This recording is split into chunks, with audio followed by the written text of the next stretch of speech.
Look at yourself, man. Look at yourself. What am I going to do today to change what I see in this mirror? I'm trying to find more of myself. And the only way I can find more is to silence the world out as much as I can, because it's getting busier every day. It's getting faster. I put my phone away and I go dark. I go dark a lot, and it's because I have to find out. I'm on a journey of life, and we all have a different journey. I like to take this 4-lane highway, the easy highway. We all love that 4-lane highway. We always step over the shovel. That shovel, I made my own path. But going through this path of life, this journey over here that you make yourself, that's incredibly difficult, and we're afraid. It's easier to accept the fact that I'm just not good enough.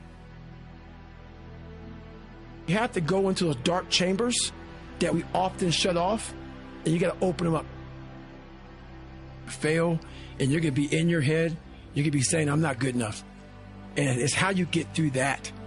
It's how you get through that on a daily basis, when that thing is saying, man, I'm 43, I've done so much. You start to become civilized. The refrigerator gets full. You start making money, and you start, I'm not getting cold anymore. I'm retired. At 40, people shouldn't be playing basketball or football. Or at 43, I'm still putting 100-mile weeks, still doing thousands of pull-ups, thousands of push-ups, because I'm not allowing myself to become civilized. The worst thing that can happen to a man is become civilized. You want to be uncommon amongst uncommon people, period. You start putting yourself in situations that suck, you'll find yourself. I'm big on being with yourself. I want to be forever proud of who I was as a man and change who I used to be. The liar, the insecure guy, the guy who can, whatever. I want to be proud. But if I die now, if I die at 8, if I die at 90, 100, I'm going to look at myself and say, I'm proud of myself. I believe in patience. I'm a patient dude. I can watch a piece of grass grow for 20 years. Because I know that it's just how you get somewhere in life. By being that monk-like mentality,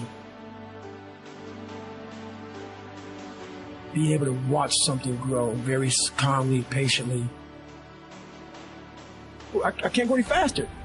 We do that to our brain. We put a governor on our brain. The second we feel pain, discomfort, suffering, all those words that we hate to say because we have this happy, peaceful world we live in now, we stop. We slow down.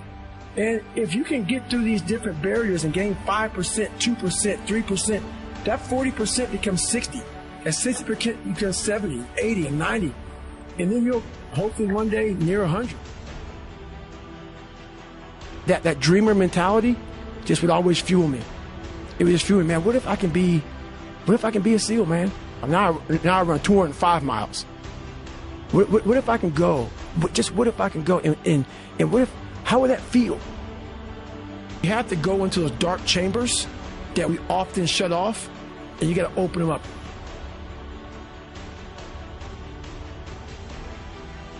Be the hero of your own movie. If your life was a movie and it started now, forget about whatever financial disasters you've had, personal failures, relationship failures.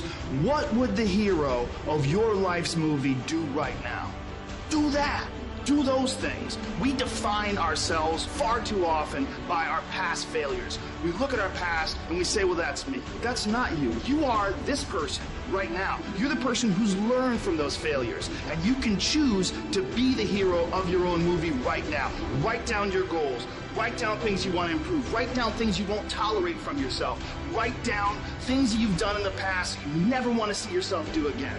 And go forth from here as the hero of your own movie. Build momentum. Build confidence and momentum with each good decision that you make from here on out. You can do it. Anyone can do it. I found peace on the opposite end of finding myself. And no one really finds himself without going through trials, tribulations, suffering, accountability. And accountability is suffering. Being accountable every day for doing it right, for yourself, for the people next to you, It's miserable. It's hard. So, even the smallest details. I'm going to just make an addition to the thinking part. Mind, brain, body. The most primitive organism on the planet are bacteria and cells like amoeba.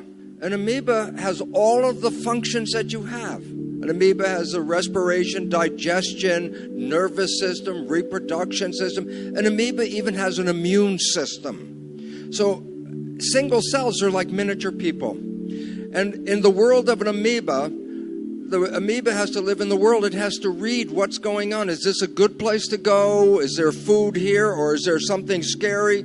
So the amoeba doesn't bounce. It moves in the direction to give life. So it has to read the environment and adjust the biology.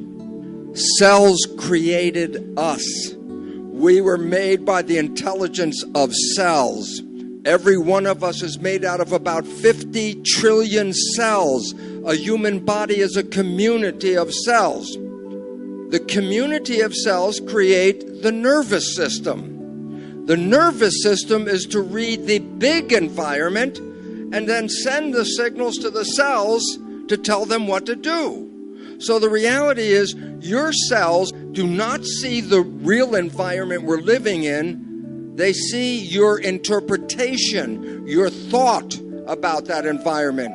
Is this a safe environment? Then 50 trillion cells say, good, I'm very happy, I'm in a very safe environment. But if you have a picture of fear, then you're sending a signal to the cells to get ready for protection and get ready for fight or flight. So the function of the mind, brain, body in the other level than what Sadhviji has just said is, how do I coordinate the community of my cells? Should my cells be healthy? Should they be afraid? Should they be in love? Why? Because their expression is our expression. So if I send them messages of fear and concern, then they are like inside getting very nervous about what to do. And fear and love are the opposite behaviors in a cell. Love, open, take in the love and bring it in and grow. Love is a nutrient. Fear, shut down, close off, get in protection. And I say, well, you can't be in love and in fear at the same time, because love is open and fear is closed. So our mind, brain, body relationship, in addition to all the wonderful spiritual aspects that Sadhviji is talking about, has a mechanical role. What should my cells be doing? They cannot see what's going on, but they're going to have to move the community from here to there. And so they need to organize their behavior to make my behavior. So all of a sudden, your thoughts are not just contained in your head. Your thoughts are changed by the brain into information that then goes to 50 trillion cells and tells them what's going on. And the problem in our world today is fear. Will I have enough? Will I have food? Will I have health care? Am I safe in my world? And I say, this closes the cells down, because fear means protect yourself. But you cannot live in a closed world. You have to take in nutrients. You have to take in love. You have to take in these things. And so the biggest problem on the planet today, 90% of health issues are not because there's anything physically wrong. It's because the signals that we are sending to the cells are not supporting growth, happiness, and health. And all of a sudden it says, oh my goodness, then the mind and the brain are profoundly important, because they determine everything below your head, what's going to happen. And when you live in the world of watching the news, being on the internet, reading a paper, and everyone wants to tell you, be afraid, be afraid, be afraid, that is what has caused the healthcare crisis on this planet. And when you can let go of those messages, then you can send messages of love, health, and harmony. And I know this in my own life, because as I said, once I started to recognize, why should I be afraid? I'm creating. If I'm going to create, then why would I create their story? I want to create my story. That means we have to have control over the mind. Control over the mind? Here you are. Yoga is control over your mind. Don't let your mind run away with other people's stories. You have to create your own. We have to let go of the belief that other people tell us this is a scary world, a threatening world. It is only scary when we believe it is scary. You change your belief, you change your life. Meditation is the biggest gift that I can give anyone. And I would say more than anything, it is whatever reason for success I've had. Because it allows one, back to the 2 U's, I'll clarify. What I mean is that in your mind, we think, what do you want? And the reality is, when you look at the neuroscience and psychology, that there are different parts of your brain that want different things. And so, in the simplest sense, there is the logical part of your brain that you're conscious of. It's called the conscious. And you think you're being logical and you want to make those decisions.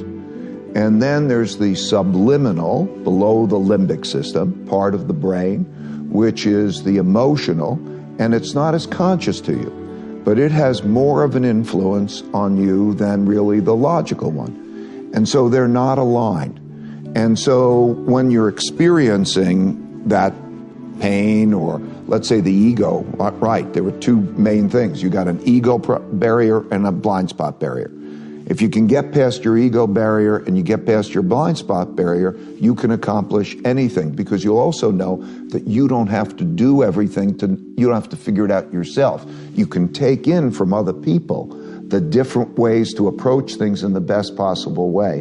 And so the realization that we all are really struggling with ourselves, and to think which is in control.